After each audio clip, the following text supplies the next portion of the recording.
The train station was nearly deserted that bitter December evening. Wind skated along the platform like a living thing, slipping under coats and biting at fingers. A few lanterns hung from posts, their yellow light shaking in the gusts. Most folks had already gone home to supper and warm stoves.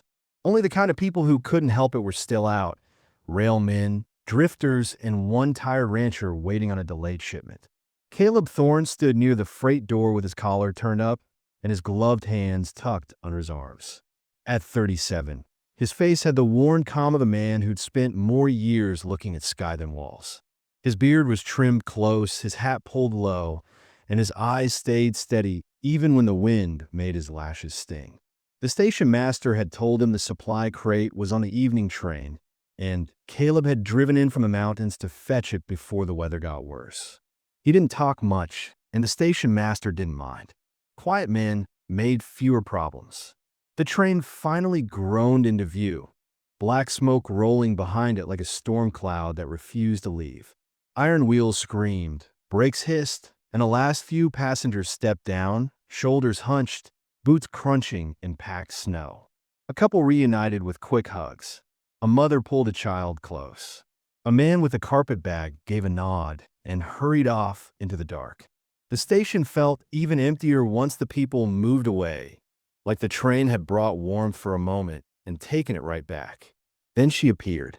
She stepped off the last car slowly, one hand tight around the railing, the other pressed to the curve of her belly beneath a thin cloak. She was young, mid-20s, maybe, and very pregnant.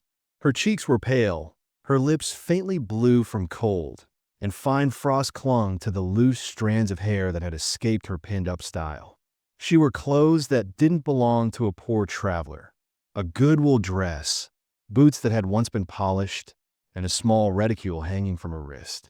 But the whole of her looked disheveled, as if she'd run too hard and slept too little. A wedding ring flashed on her left hand when she adjusted her grip, bright against the gray of the evening. She didn't look at the station master. She didn't look for baggage.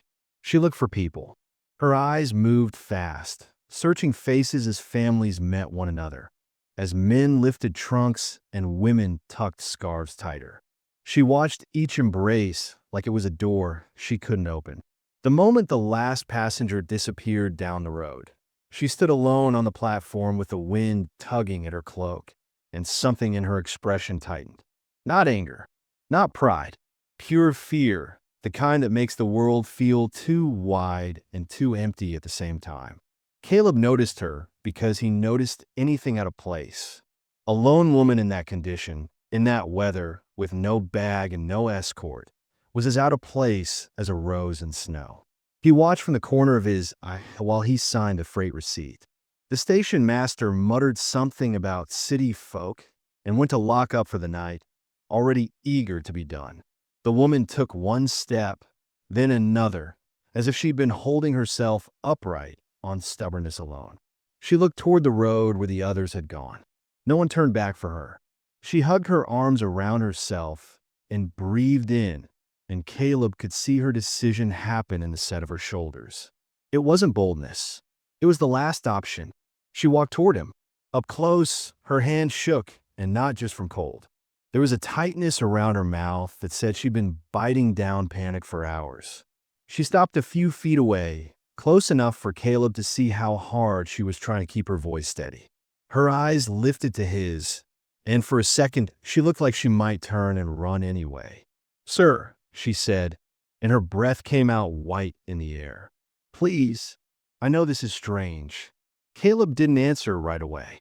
He simply looked at her, taking in the belly, the shaking, the thin cloak, the way she kept one palm pressed low as if holding herself together. His jaw tensed. "I don't know you," she continued, voice trembling. "But may I give birth in your cabin?" The words hit the cold air like a bell. Caleb's hands stopped moving. Even the station master paused mid-lock, his head turning. The woman didn't look at him. She kept her eyes on Caleb, as if he was the only solid thing left in the world. "The baby's coming soon," she said quickly, the sentences tumbling out before courage could leave her. "I have nowhere else to go." No money for a hotel. There isn't one, is there? No family here. Please. Her voice softened at the end, and with it came resignation, as if she'd already accepted the way men sometimes answered desperate women. Not my problem. Caleb's thoughts fought each other. Stranger, trouble, risk. But another thought pushed through, sharp and unwanted. Catherine. His wife's name came like a gust through a cracked door. 5 years ago, a different winter, a different night, a cabin too far from town, a baby that never cried. He felt his throat tighten, and he hated that memory for returning right now, uninvited and vivid. The woman swayed just slightly, her knees bent like they might give. Caleb stepped forward without thinking, and when she stumbled, he caught her by the arms. She was light, colder than she should have been, and her skin felt thin beneath his gloves. Easy, he said, low and firm, as if he could command her body to cooperate. You're freezing. She tried to straighten, embarrassed even now. I'm fine. Her breath hitched, and pain flickered over her face. She grabbed her belly, eyes squeezing shut. When she opened them again, there were tears, but she blinked them away like they were weakness. The station master cleared his throat. Mr. Thorne, I'm locking up. Ain't nothing else open in town tonight. Not with this weather. Caleb looked toward the dark street. No lit windows. No friendly porch lamps. Just wind and drifting snow. He looked back at the woman in his hands. If he turned away, she would walk into that night with labor already starting. And even if she survived, he would have to live with knowing he'd watched it happen. He heard himself speak before he fully decided. All right, he said. Come with me. For a moment, she stared like she hadn't understood. Then her shoulders sagged and relief washed across her face so strongly it looked like pain. Thank you, she whispered. Thank you. Caleb didn't linger. He guided her off the platform toward his wagon, where two sturdy horses stamped and snorted, their breath steaming. He pulled blankets from the supply crate, thick wool meant for his own winter, and wrapped them around her until she looked like a small, bundled shape with frightened eyes. As he helped her onto the seat, he kept his voice steady. What's your name? She swallowed. Sarah, she said, then began, Sarah Witt. Her gaze flicked away, and she stopped herself like she'd almost stepped off a cliff. Just Sarah. Caleb didn't press. Whatever she was running from was sitting right behind her words. I'm Caleb Thorne, he said, climbing up beside her. He clicked the reins. My cabin's about an hour from here. Sarah's hand gripped the edge of the wagon seat as the horses started forward, wheels crunching over snow. Will we make it in time? She asked, and the question carried more than timing. It carried survival. Caleb looked at her profile, pale, determined, shaking but upright. We'll make it, he said, and meant it as a promise he planned to keep.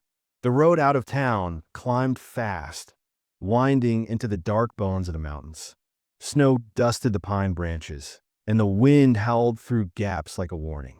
The lantern on the wagon bounced with each rut, throwing weak circles of light ahead of them. Sarah breathed through her teeth when another pain came, her hand pressing to her belly, her knuckles white. You're very kind, she said between breaths, like she needed to say it before something else took her voice. Most men wouldn't. Caleb kept his eyes on the road. Let's just get you somewhere warm first. A stronger contraction seized her. She made a soft sound, half gasp, half stifled cry, and then forced herself quiet again. Caleb's grip tightened on the reins. How long have you been having pains? He asked, the calm in his voice held together by effort. Since this morning, she whispered. Caleb's stomach dropped. Morning. That wasn't early discomfort. That was labor with hours already spent. He urged the horses faster, and they responded, hooves striking harder, breath coming in urgent bursts. Sarah spoke in fragments, as if talking kept her anchored. I won't be any trouble, she said. I'll leave as soon as I can. I just need... Another pain cut her off. She bent forward, one hand gripping her cloak, the other catching Caleb's sleeve without meaning to. Her fingers were icy. "You can leave when you're safe," Caleb said, and there was something in his tone that made it less like permission and more like a rule. The cabin finally came into view, tucked against a stand of trees, a single window glowing faintly. Smoke rose from the chimney, thin but present, proof of the life Caleb maintained even when no one else shared it. He turned the wagon into the small clearing, the wheels slipping, and pulled the horses to a stop. Sarah let out a sharp cry, louder than before. Her eyes went wide, and for a second she looked almost surprised by her own body. Then she grabbed Caleb's arm with sudden strength. "It's happening now," she gasped, voice breaking. "Caleb, my water." Caleb froze, the cold forgotten. The hour he'd promised was gone. They didn't have hours. They had minutes. He jumped down from the wagon, boots hitting the snow hard, and reached up for her. "All right," he said, voice steady even as his heart hammered. "I've got you. We're right here." Sarah clutched him like he was the only solid thing in the storm, and the cabin's door waited just a few steps away.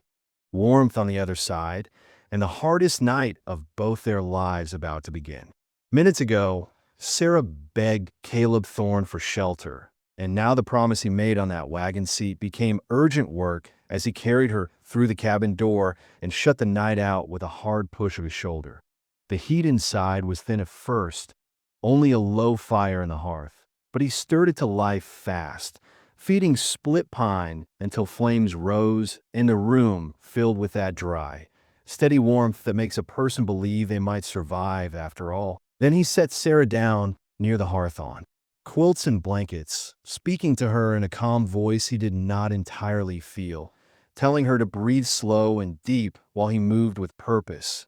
Water pot to the stove, kettle filled, a basin dragged close, clean linens pulled from a chest, a sharp knife set aside for cord cutting if needed, the same way he prepared for a hard calving on a range. Only this time it was not a cow, and it was not a job he could shrug off afterward. Sarah's face shone with sweat despite the cold still clinging to her hair, and each pain took her like a wave, making her grip his forearm and then release it as she fought to keep control, and Caleb stayed beside her through every rise and fall, offering his hand, counting her breaths, and keeping her upright when her legs trembled, while outside the wind pressed at the cabin walls like it meant to pry them apart. Between contractions, when a room would quiet for a few heartbeats, Sarah spoke in broken pieces, as if her story could only come out in the small spaces pain allowed. And at first Caleb thought it was shock making her talk, but the words were too sharp, too clear. She told him she was married to Marcus Whitmore, a wealthy mine owner, a man whose money could buy warm rooms and doctors and carriages. Yet she had stepped off that train with no baggage and no escort, because the fine house she lived in was not a home but a cage. She said Marcus kept her protected, which meant she wasn't allowed to visit town without permission, wasn't allowed to write letters without them being read, wasn't allowed to keep her own money. And when Caleb's jaw tightened at that, she gave a humorless little sound and said his sister, Judith, ran the house like a warden, smiling sweetly in company and turning hard as iron when the doors closed.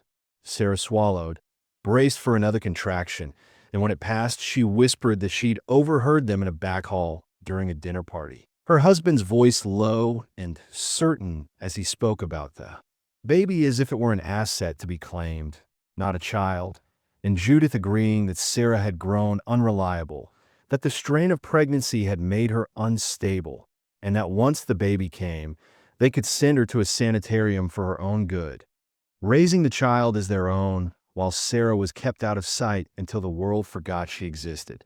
Caleb felt heat climb his neck that had nothing to do with the fire, anger and disbelief twisting together, and when he asked how she got away, she told him she slipped out during the party while guests laughed and music covered footsteps, taking only what she could hide, small bills, a locket, and the courage she almost didn't have, and caught the first train that would carry her toward anywhere else, spending what little she had to get as far as she could before the winter swallowed the tracks.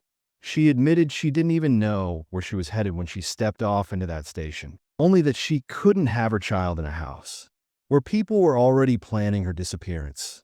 And when Caleb asked why she approached him, why him, of all men, Sarah looked at him with a tired honesty and said, "Because you look like someone who had lost something and still chose to stand up straight." And the words landed in him like a stone thrown into deep water. Later, when the pains grew closer and her strength began to shake, Sarah caught the fear hiding behind Caleb's steady hands and asked him, breathless, why he seemed like he'd done this before, but didn't want to. And for a moment he considered lying. But something in her open terror made truth feel like the only decent thing. So he told her about Catherine, his wife, how she'd laughed easily and loved the mountains, how they'd waited and hoped for a child, and how one winter night turned the cabin into a place of begging and prayers that went unanswered. His voice went rough when he said he couldn't get her down the mountain in time, and that he'd held Catherine's hand and promised help was coming even as he knew it wasn't.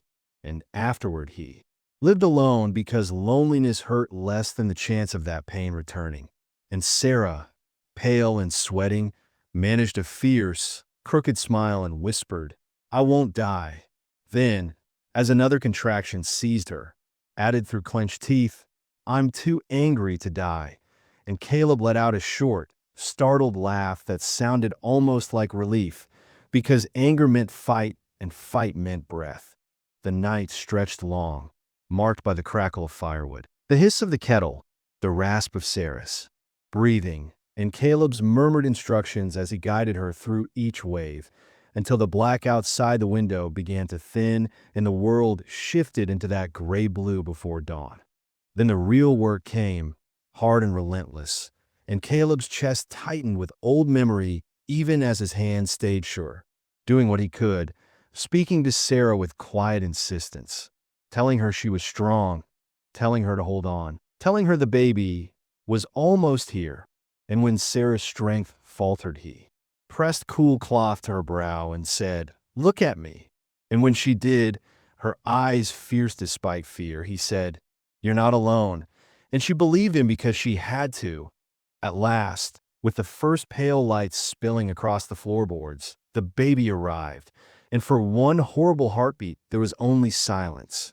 Sarah's face draining as she searched Caleb's eyes for an answer, and Caleb's own heart stuttering as he lifted the tiny body, clearing the airway, rubbing small shoulders with careful urgency, willing breath in a lungs that had not yet decided to work, until a thin cry broke the stillness like a bell and then grew stronger, filling the cabin with the sound of life. Sarah sobbed, the kind of sob that comes from a person who has been holding herself together too long, and Caleb laid the baby against her chest, watching the child's tiny fingers curl, watching Sarah's shaking hands cradle her as if the world might steal her back. And Sarah whispered, "Emma," like she was giving the name to the universe and daring it to argue. And Caleb, overwhelmed by a feeling he couldn't name, said softly, "She's beautiful." And Sarah, tears on her cheeks, breathed, "We did it." And he answered, "Yes, we did," because somehow that was true. For a short while afterward, peace settled in the cabin, Sarah drifting into exhausted sleep, Emma nursing and then dozing, Caleb cleaning and tending the fire with hands that finally began to tremble now that the danger had passed, sitting in his chair and staring at the two of them as if the emptiness he'd lived with for 5 years had been quietly pushed aside without his permission. Then, 2 hours later, the horses came, distant at first, then louder, hooves crunching over snow. More than one, more than a traveler passing by. And Caleb went still, rising slowly, as if sudden movement might make the moment worse, stepping to the window and pulling the curtain back just enough to see 5 riders in the gray morning, well-dressed men on strong horses, moving with purpose toward his cabin. Behind him, Sarah woke like a hunted animal, her eyes snapping open. And when she saw Caleb's face, she didn't ask what it was because she already knew, and she gathered Emma to her chest with a trembling arm as she whispered, "He found me already." And when Caleb looked again and recognized the leading rider's posture, too confident, Too certain. Sarah's voice turned small and terrified as she said, "That's Marcus." The pounding came hard enough to shake dust from the doorframe, and the sound snapped Caleb fully awake from the fragile quiet he'd let himself feel, because quiet was not a thing that lasted in the mountains when trouble had found your doorstep. Outside, a man's voice cut through the cold with practiced authority, rich and sure, the kind of voice used to being obeyed. "Open up. My wife is here." Sarah's face went white as ash, and she clutched Emma tighter, instinct and terror making her curl around the baby like a shield. But Caleb moved between her and the door without hesitation, lifting one hand to her in a firm, silent command to stay back. He stepped onto the porch and pulled the door shut behind him, not slamming it, just closing it with a finality that said the line was drawn. And the wind hit him like a slap as he faced the men in the yard.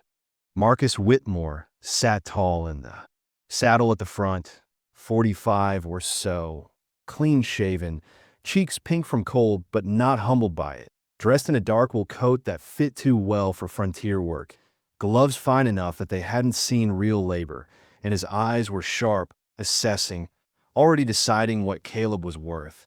Behind him were 4 riders, one of them the territorial sheriff, looking uncomfortable in his own coat. The others hired muscle with hard expressions and rifles slung across their backs, and Marcus didn't bother with pleasantries.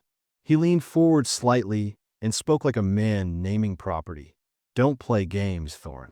The station master saw her leave with you." "Where's she?"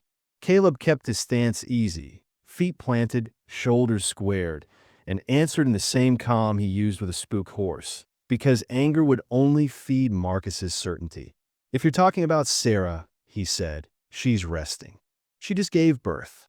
Marcus's mouth tightened, and for a moment something like satisfaction flashed, as if this confirmed his timing was correct.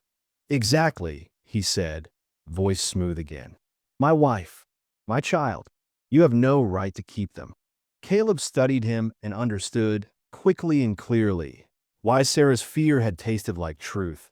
This man carried control like a weapon, polished and legal, and he would swing it without flinching.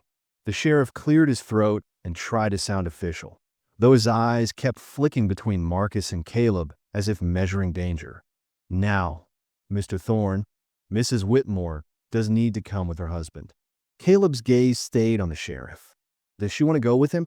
Marcus's eyes narrowed, and he eased his horse closer, stopping just outside arm's reach, the subtle invasion of space meant to make Caleb step back. "She isn't well," Marcus said, and there it was, the first mask, the kind a man wears when he plans to be seen as reasonable.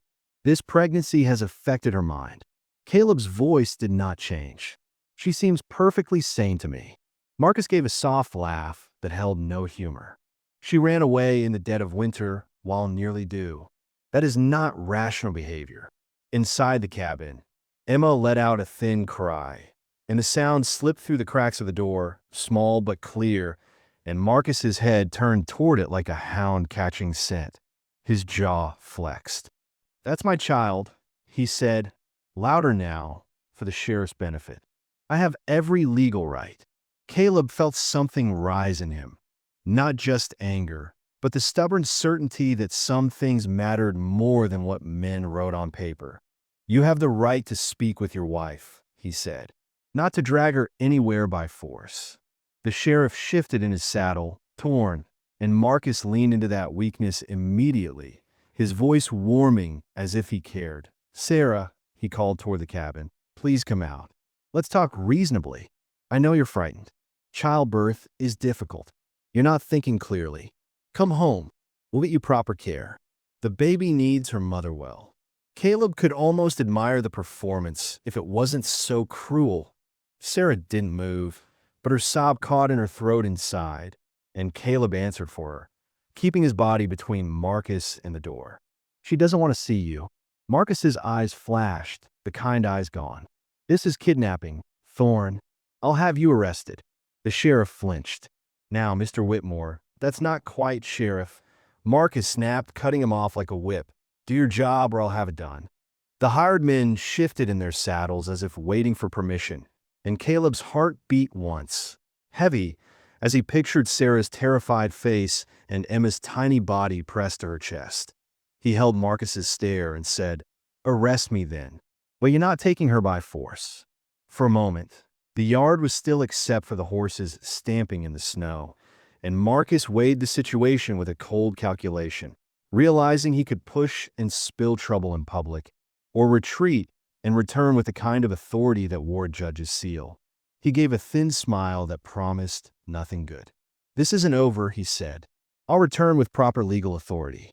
That child is mine." Then he turned his horse, slow and deliberate, and the riders followed, leaving the sheriff last, his face uneasy as he glanced back once before riding after them. Caleb watched until the trees swallowed their shapes. Then he went inside and found Sarah shaking so hard her teeth clicked, Emma fussing in her arms, and when Sarah looked up at him, her eyes were wide with the hopeless truth of a woman who had learned how far power could reach. "He'll never stop," she whispered. "He'll use the law, his money, everything." Caleb knelt beside her, steadying Emma's blanket with one hand, as if order could be made from small acts. "Then we fight back," he said. Sarah's breath hitched into a bitter laugh. "How? I have nothing. No money, no family, no proof." Caleb's gaze went distant, working through possibilities like a man checking fence posts in a storm, and then he said slowly, "But you're married to him." Sarah's shoulders sagged. "That's exactly the problem." Caleb took a long breath, and when he spoke again, his voice was quiet but certain, like a decision set into stone. "Only if you stay married to him." Sarah stared, confused, and Caleb said the words that turned the room upside down. "There's one way to keep him from taking Emma," he told her. "You marry me instead." Sarah stared at Caleb as if he'd spoken in another language, her mouth parting without sound, and for a moment the only noise in the cabin was Emma's soft fussing against her shoulder and the low crackle of the fire. "You what?" she finally managed, eyes wide with disbelief. "We met hours ago."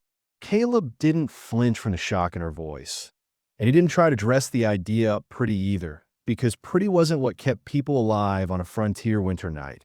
"Marcus will come back with papers, with men, with a sheriff if he can sway him," Caleb said, keeping his tone level. "If you're still his wife, he can claim you belong to him, and he can take the baby as part of that claim. If you're my wife, his reach shortens." Sarah's fingers tightened around Emma's blanket. "You think a piece of paper will stop him?" she asked, and there was a bitter edge to it, the sound of someone who had watched law bend for wealth. Caleb nodded once. "It won't stop him from trying," he admitted, "but it gives us ground to stand on. It makes him argue in court instead of dragging you out of here in the snow." Sarah shook her head fast, overwhelmed, her hair loose around her face. "Why would you do this?" she whispered. "He will make your life hell. He'll ruin you. You'll be tied to a stranger with a baby that isn't yours." Caleb's eyes softened, and for the first time he let the truth show in his face. Not as a speech, just as something heavy he carried. "You're not asking," he said. "I'm offering." He looked toward the corner of the room where the shadows gathered, where old grief lived. "I failed Catherine," he added quietly, the name rough in his throat. "I won't fail again." Sarah's expression flickered, pain and understanding crossing it, and then she tried for a steadier voice. "So this is guilt," she said, half accusation, half plea for him to deny it. Caleb gave a small, tired breath. "It's not just that," he said. "It's also practical. I run a ranch. Winter's hard. A cabin is easier with 2 pairs of hands. Consider it employment with unusual terms." The attempt at dry humor didn't erase the tension, but it loosened it enough for Sarah to breathe again, and she looked down at Emma, the baby's tiny face relaxed and unaware of men's threats. "And what would you want from me?" Sarah asked, careful now, guarding herself the way she always had with Marcus. Caleb answered without hesitation. "Nothing you don't want to give," he said. "You keep the bedroom. I'll take the loft. We'll tell folks you came here weeks ago to recover from the heat of the lowlands, that I'm the father that the baby came early. It won't fool Marcus, but it may fool everyone he needs to convince. Sarah's eyes filled, not with romance, but with the crushing weight of being forced into choices she never should have faced. "This is too much," she murmured. "I don't even know if I can. I already belong to him on paper." Caleb's jaw tightened. "Then we change the paper," he said simply. He did not push her to answer right away. Instead, he set food on the table, showed her how to sip broth between feedings, kept the cabin steady through the rest of that day while her body recovered and her fear tried to swallow her whole. And by evening, Sarah's decision came the way her earlier one had at the train station. Out of necessity, out of love for the child in her arms, out of refusal to be erased. "All right," she whispered at last, eyes locked on Emma. "If it will protect her, all right." The next morning, they bundled Emma in layers and took the wagon down into the neighboring valley where the road dipped toward a small chapel that served whoever passed through. Miners, ranchers, widows, couples who didn't want questions asked, and Reverend Hoskins, an elderly circuit preacher with kind eyes and a creased face, met them at the door with no surprise at all. Only a warm nod, as if hurried marriages were as common as weather. He spoke the vows in a quiet, steady voice, and Sarah's hands shook when she repeated them, not from doubt about Caleb's character, but from a strange grief of realizing her life had turned into a series of bargains. Caleb slid a simple gold band onto her finger, his mother's ring, worn thin by time. And when the preacher said, "You may kiss the bride," the moment froze, awkward and too intimate for strangers. So Caleb leaned in and brushed her lips with his, brief and gentle, more promise than passion. And Sarah's breath caught, because even kindness could feel shocking after years of control. Papers were signed, ink drying, on the proof that would now stand between Marcus and Emma. And Reverend Hoskins blessed them like they were a real family, which made Sarah's throat tighten in a way she didn't understand. Back at the cabin, the newness of the word husband hung in the air like smoke, and when night came, Caleb insisted she take the bed while he climbed to the loft, refusing to let the situation turn into another kind of trap.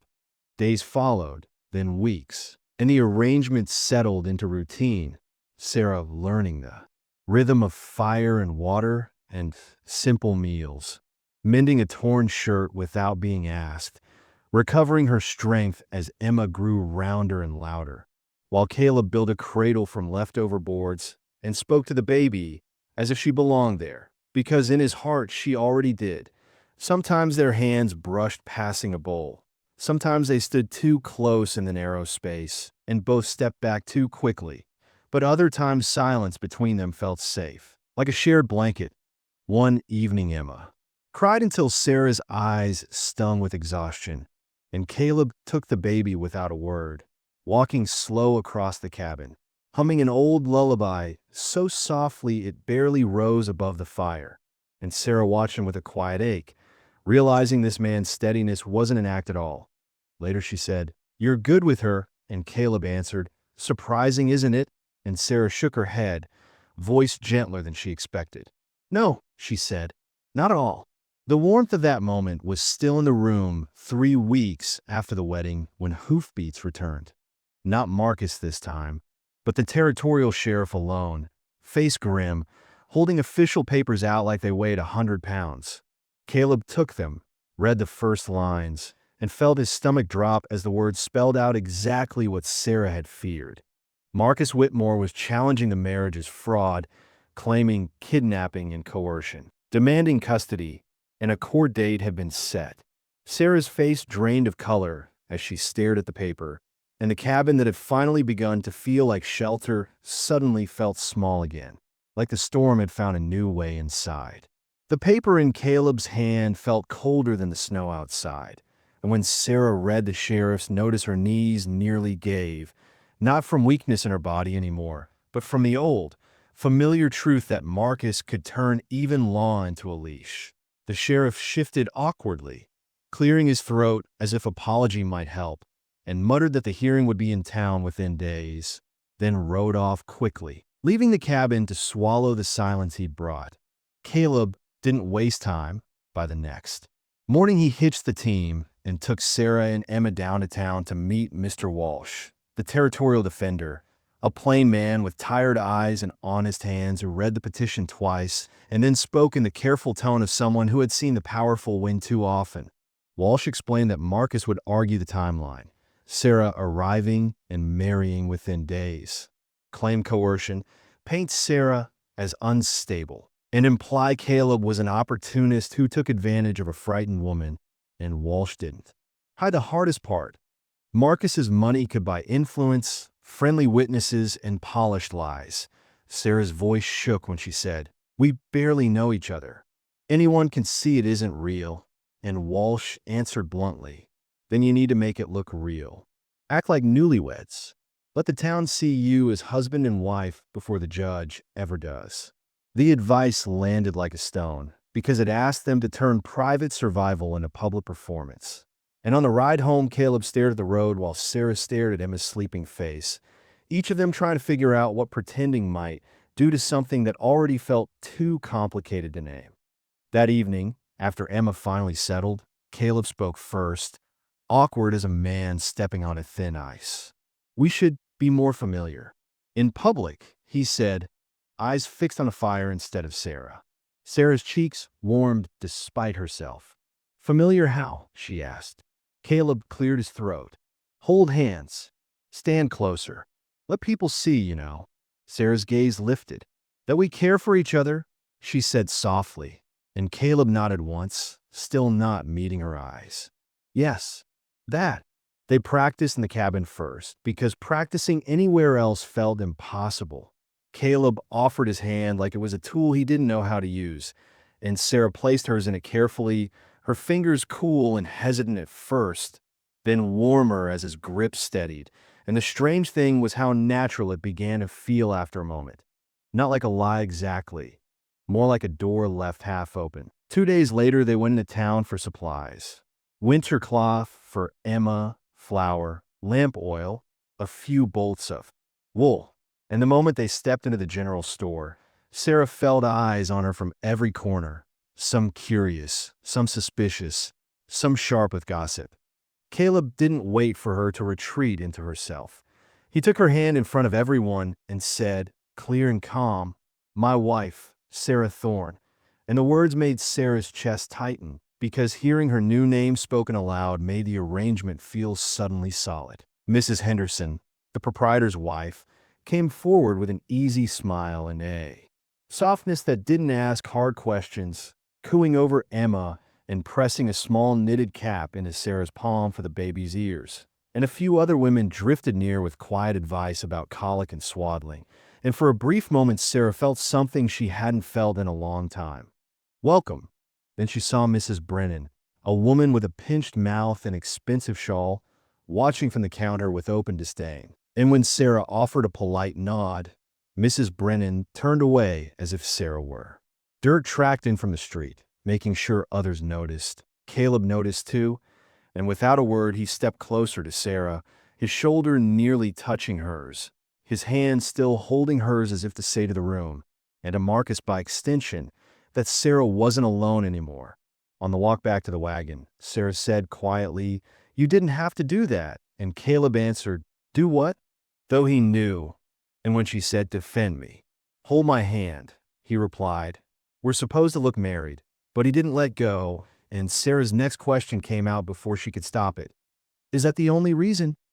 Caleb didn't answer, not with words, but his thumb shifted lightly over her knuckles. A small, grounding touch that left Sarah more unsettled than any argument. That night, with the wind easing outside and the fire burning low, Sarah sat across from him and asked, "Tell me about Catherine." And Caleb went still, then nodded, and spoke of a county fair, a bright laugh, a young marriage, the long hope for a child, and a winter that came early and refused to loosen its grip. And as he talked, his voice roughened and his gaze drifted to the cabin walls like he could see the past nailed into the wood. "I built those walls myself afterward," he admitted, meaning more than timber. Easier to be alone than risk that pain again. Sarah listened, eyes wet, then said quietly, "Marcus didn't hit me. and her voice shook, but he made me disappear piece by piece until I wasn't sure I existed.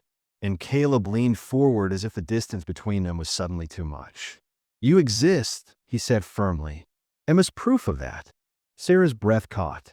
"So are you," she whispered, and for a moment neither of them looked away.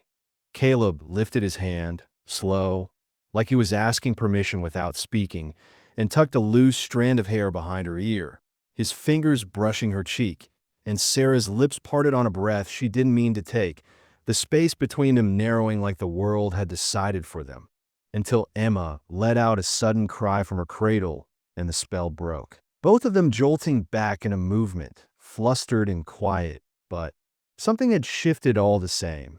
The night before the court date arrived heavy and restless, and Sarah couldn't sleep. So she found Caleb on the porch, staring out at the dark valley like he was listening for trouble in the wind, and she sat beside him without speaking for a long time, then whispered, "What if we lose? What if they take her?" Caleb's answer came steady. "They won't." Sarah shook her head. "You can't promise that." Caleb turned to her fully, his face lit by a sliver of lamplight. "I can promise I'll fight," he said, voice low and absolute. "With everything I have." Sarah swallowed. "Why?" she asked. "She's not yours." "I'm not really," Caleb cut in, gentle but firm. "Yes, you are," he said, and the words landed like warmth on frost. "Both of you. This stopped being pretend weeks ago. At least for me." Sarah stared at him, tears gathering, and before she could answer, a distant sound rolled up the slope. Multiple horses, many hooves, and faint torchlight moving through the trees like angry stars. Caleb stood so fast the porch boards creaked, and Sarah's hand flew to her chest as the truth hit them at the same time. Marcus wasn't waiting for court. He was coming now. The first torches appeared between the trees like a line of fireflies moving with purpose, and the sound of many horses climbing the slope made the cabin feel suddenly small, as if the walls could not possibly keep out what was coming. Caleb grabbed Sarah's shoulders, his voice firm enough to cut through her fear. "Get Emma. Go to the cellar. Don't come out until I say," he ordered, and when Sarah shook her head, eyes wide, he didn't soften. "Emma needs you. Go. Now." Sarah's arms tightened around the baby, and she moved fast, lifting the trapdoor and disappearing below, the cellar swallowing her and the child into darkness, while Caleb turned the lantern down low and slid the bolt into place. He took his rifle from above the mantel, checked it with hands that did not shake, and positioned himself just inside the room where he could see the window and the door without offering an easy target. Not looking for a fight, only refusing to be bullied. Outside, the horses stopped, men dismounted, boots crunching in snow, and Marcus's voice carried through the night, confident and cold. "Thorn, send my wife out." Caleb answered through the door, steady as stone. "She's not your wife anymore. She's mine." A short laugh came from Marcus, sharp with contempt. "That fraud won't hold up. I have 10 men with me." Caleb's grip tightened on the rifle stock. "And I have the law. We have a court date tomorrow. Let it be settled there." Marcus's tone dropped, and the words turned dangerous. "I'm settling it now." For a moment, nothing moved, only the wind worrying the trees. Then a voice Caleb recognized, uneasy and strained. The sheriff. "Mr. Whitmore, this isn't the way," the sheriff said, and Caleb heard the hesitation in it, the conflict between duty and the pressure of Marcus's money. "Mr. Thorne," the sheriff called next, trying to sound official, "if you just let us talk to Sarah." Caleb didn't step onto the porch. He kept the door between them. "She doesn't want to talk," he said. "She's terrified of him." Marcus cut in immediately, louder now, for his men. "She's confused. She's not well."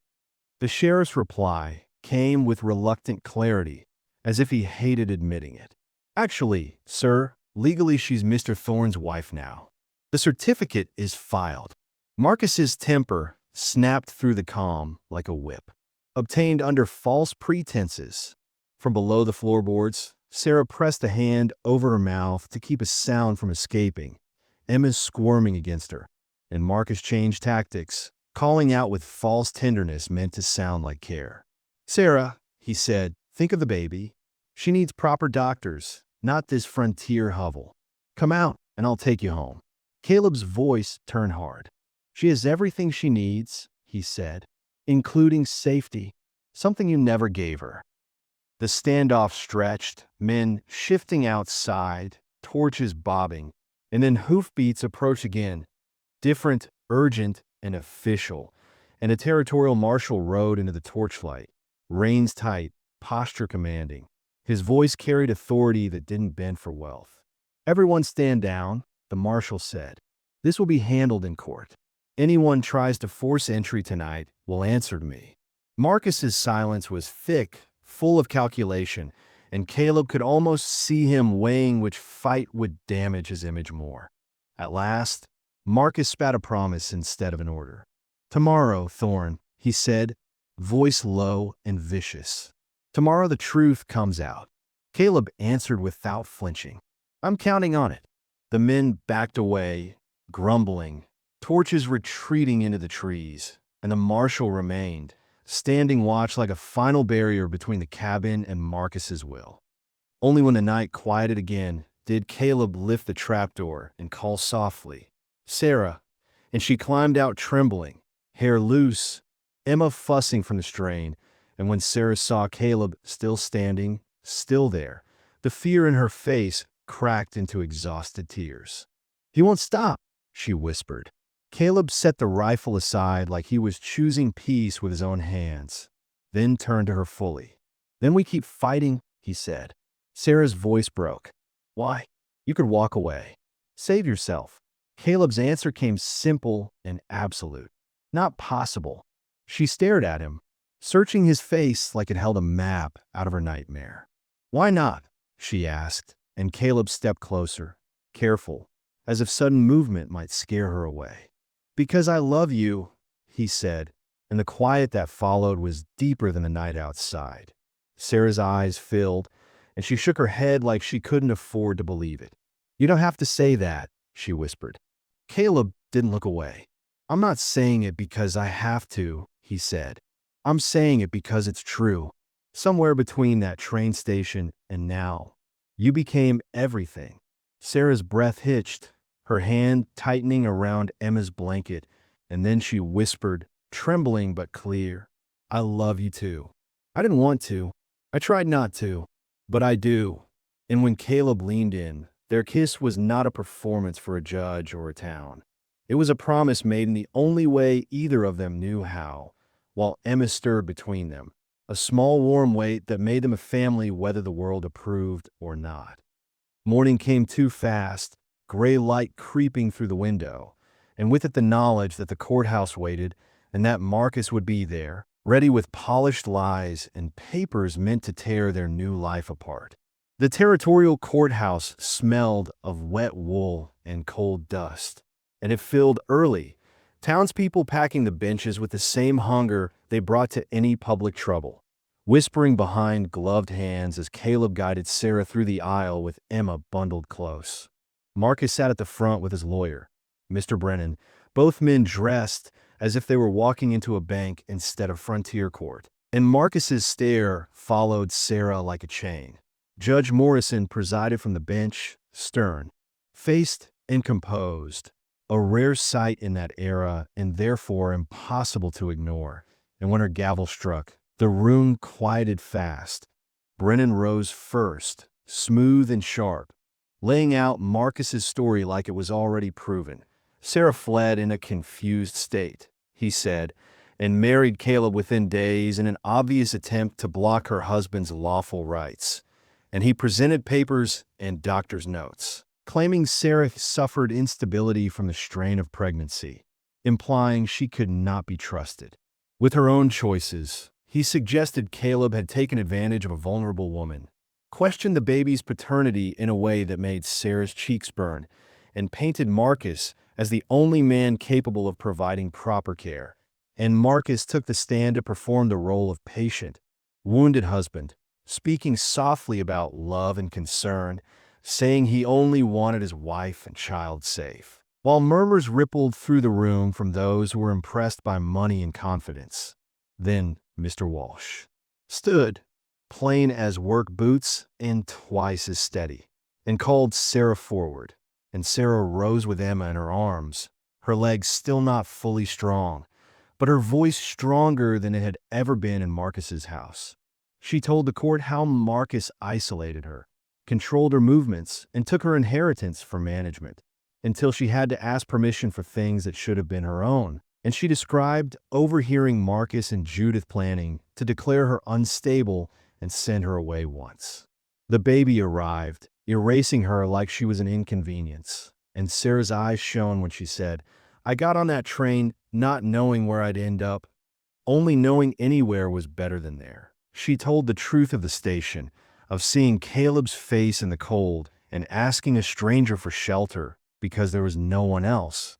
And when Brennan cross-examined her with a sneer, asking why she married Caleb so quickly if she was truly acting freely, Sarah met his gaze and answered, "I married a man who saved my life, who asked nothing but gave everything." And when Brennan pressed harder, "How do we know it's real? How do we know this isn't a scheme?" Sarah looked toward Caleb, and something calm settled in her, the kind of calm that comes after you've survived what you feared most. "I know him now," she said clearly. "I know he's kind. I know he's brave. I know he loves my daughter as his own. And I know I love him." And the room shifted, not into romance, but into recognition that truth sounds different than rehearsed lines. Walsh then called Caleb to the stand, and Caleb did not pretend their beginning was pretty. He admitted the marriage started as protection, admitted it was quick, and admitted he knew Marcus would call it fraud. Then he looked straight at the judge and said, "But it became real because we chose each other every day after." And when Walsh asked, "Do you love Sarah Thorne?" Caleb answered without hesitation, "With everything I am." And when asked about Emma, he said simply, "She's my daughter. Blood doesn't make family. Love does." And for the first time, Marcus's composure cracked, anger flashing because he could not buy that kind of loyalty. Judge Morrison sat back, eyes narrowed in thought, then spoke with the weight of someone who had watched men misuse law and still believed the law could be decent when handled firmly.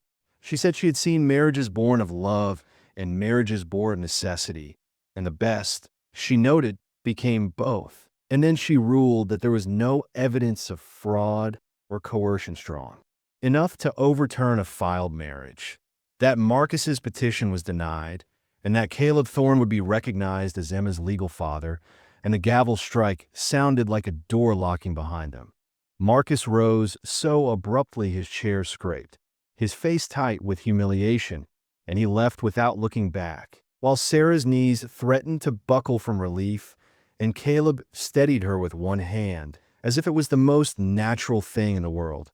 Outside the courthouse, winter's sun broke through clouds for the first time in days, and Sarah held Emma up slightly, as if letting the light touch her daughter's face was proof they were free, and Caleb leaned close and said, quiet enough for only her, "We did it." And Sarah, tears slipping down her cheeks, answered, "We fought for each other," because that, more than any paper, was the truth that had carried them from a deserted train station to a life they'd chosen on purpose.